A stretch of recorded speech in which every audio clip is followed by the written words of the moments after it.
Assalamualaikum warahmatullahi wabarakatuh, Pak Kepala. Waalaikumsalam warahmatullahi Yang mungkin minta waktunya sebentar untuk yang mengkonfirmasi tentang dilema etika dengan rujukan moral.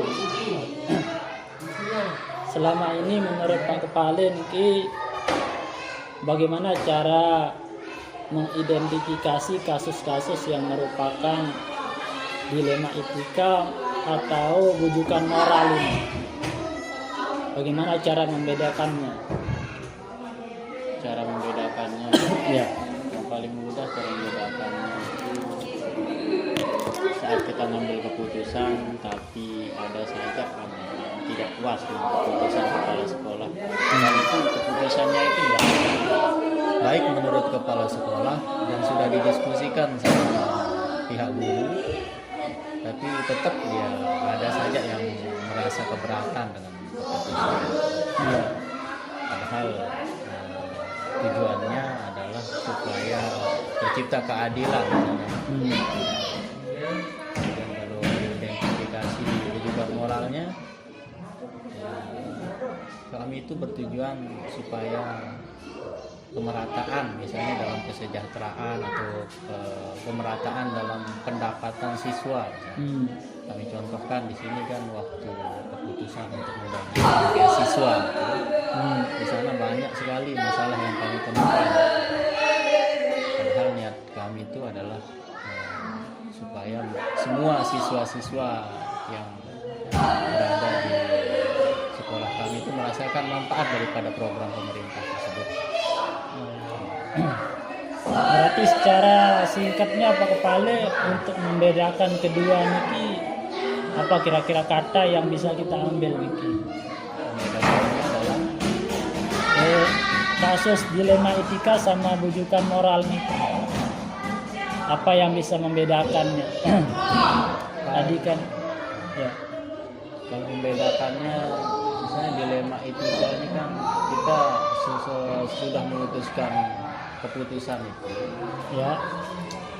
tapi ada hal juga yang perlu kita pertimbangkan setelah kita memutuskan keputusan tersebut. Tapi ada yang mengganjal Ya. keputusan itu sebab dia mengganjal itu pertama karena siswa yang menjadi penerima manfaat seharusnya yang berhak, seharusnya dia yang memang betul-betul berhak karena dia pemilik. Tapi karena kita dalam hal ini tujuannya adalah supaya semuanya merasakan manfaatnya, itu yang mungkin Kalau boleh yang mungkin begini deh, Ya. persepsinya yang beda. Nah, mungkin harus kita jelaskan mungkin kan, ya. sama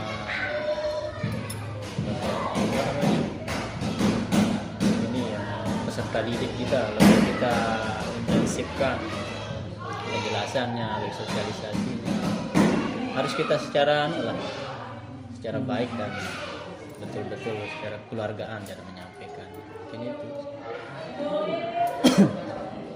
Oh, berarti kalau rujukan moral ini menurut Pak Kepala, dilema etika ini kan walaupun kita sudah membuat keputusan, tapi masih ada saja yang keberatan.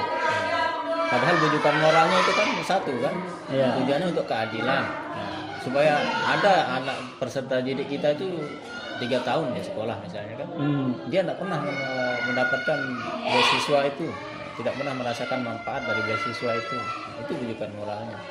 Sekarang, tapi setelah kita putuskan itu, memang niat kita keadilan, tapi yang penerima manfaat asli itu kadang dia merasa berat, dia pemiliknya, tapi dengan satu dan lain hal kita ambil keputusan yang agak berat.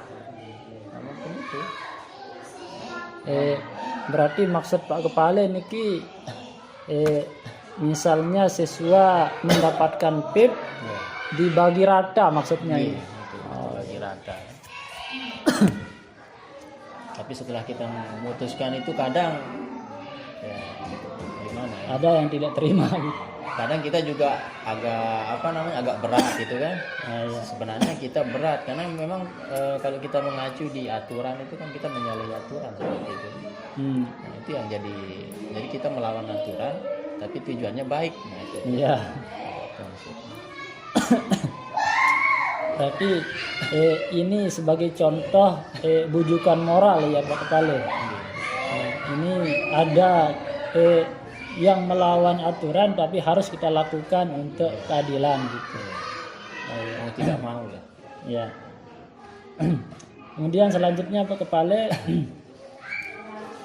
kira-kira dalam mengambil keputusan ini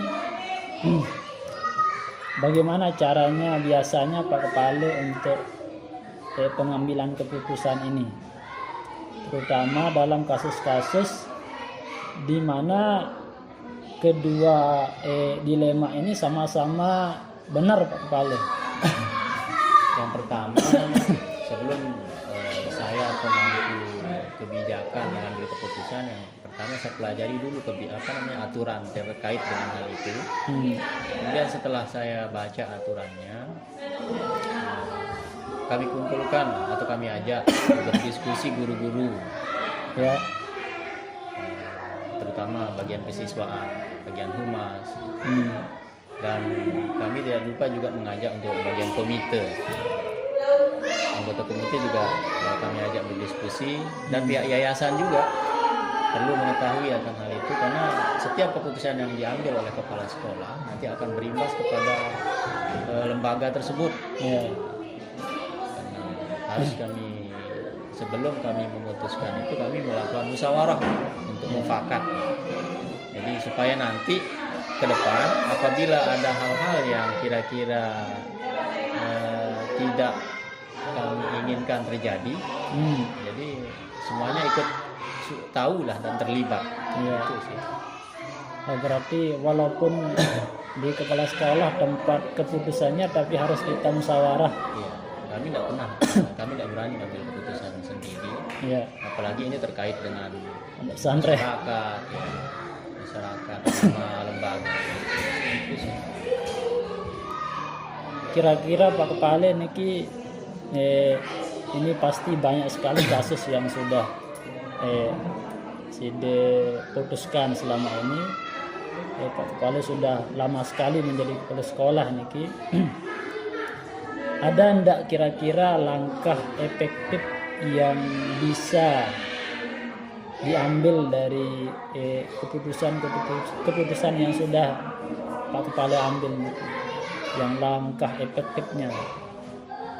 Langkah efektif setelah kami memberikan keputusan, terus Untuk mengambil keputusan niki, ya, setelah kita, langkah efektifnya setelah atau sebelum? sebelumnya untuk mengambil keputusan. Langkah efektif Ya, berarti secara Tadi- langsung tanpa musyawarah itu.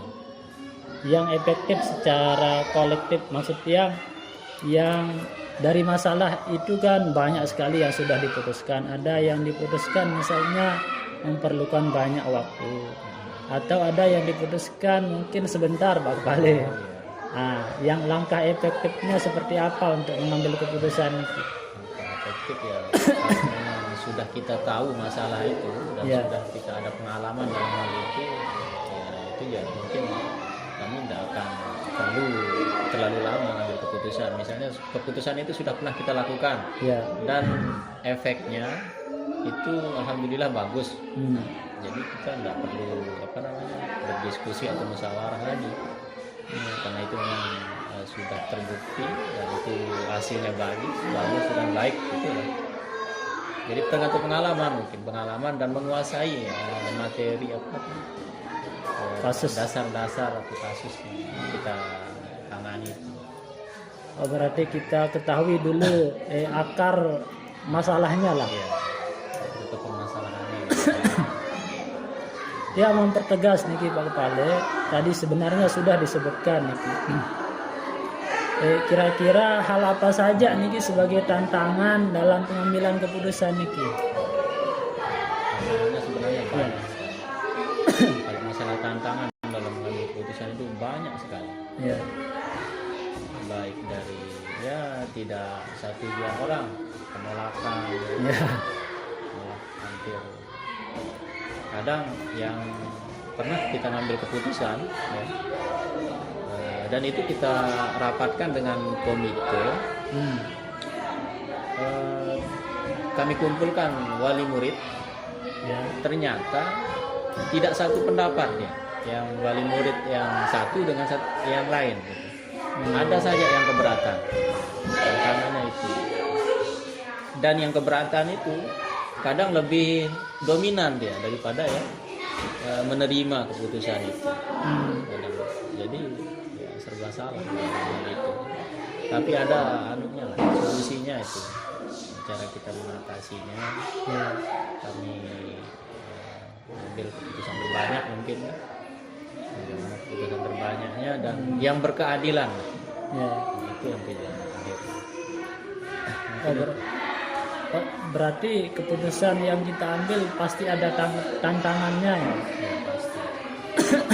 Namun yang kita dahulukan itu adalah yang maslahat untuk manfaat dan berkeadilan. Nah, kalau sudah masuk dia kategori itu, insya Allah semuanya menerima sih.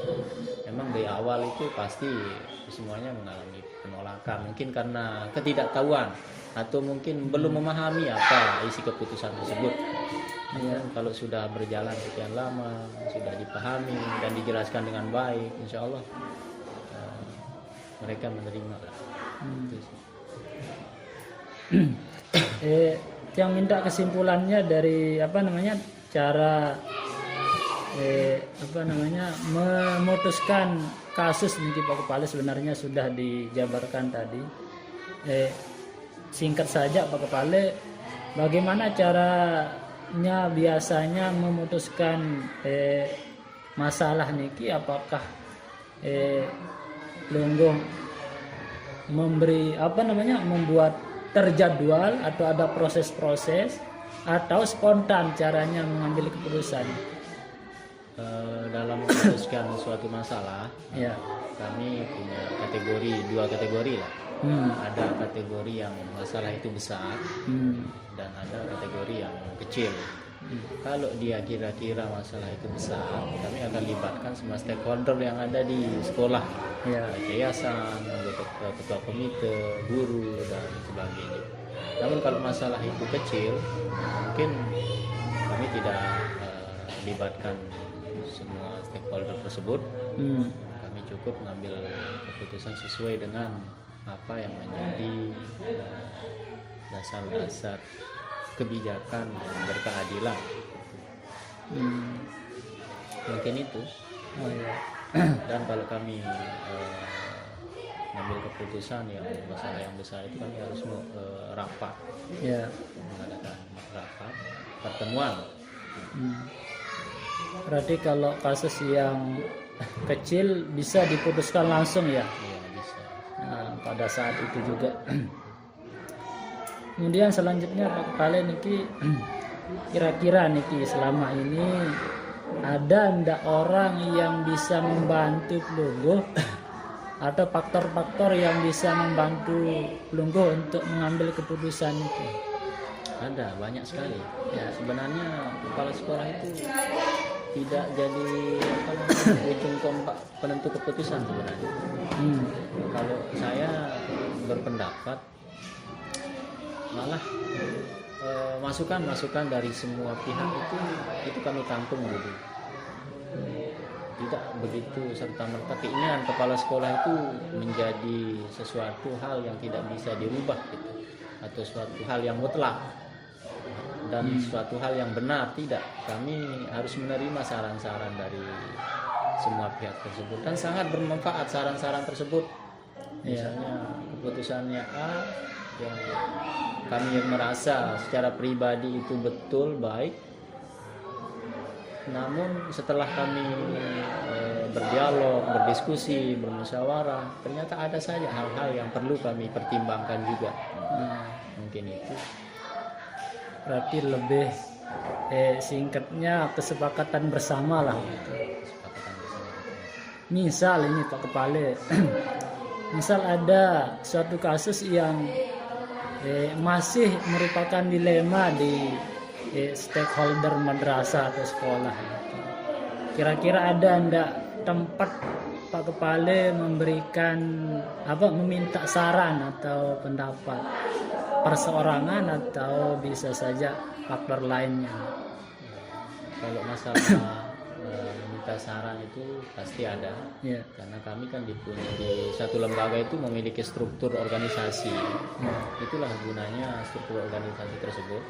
Kami di bawah naungan yayasan, nanti saran dan pelindung penasehat di lembaga ini adalah ketua yayasan, kemudian kepala desa, kepala lingkungan, tokoh agama, tokoh masyarakat, ketua komite. Nah, itu adalah teman untuk berdialog setelah dan sebelum kami mengambil keputusan. Terima kasih Pak Kepala, niki sudah banyak yang dipaparkan yang telah kami dapatkan. Mungkin terakhir ini kira-kira pembelajaran apa yang bisa kita ambil dari cara kita mengambil keputusan niki Pak Kepala menurut Longgo? Pelajaran maksudnya pengalaman. Enggak, pembelajaran yang bisa kita petik lah dari sana dalam mengambil keputusan niki. Mungkin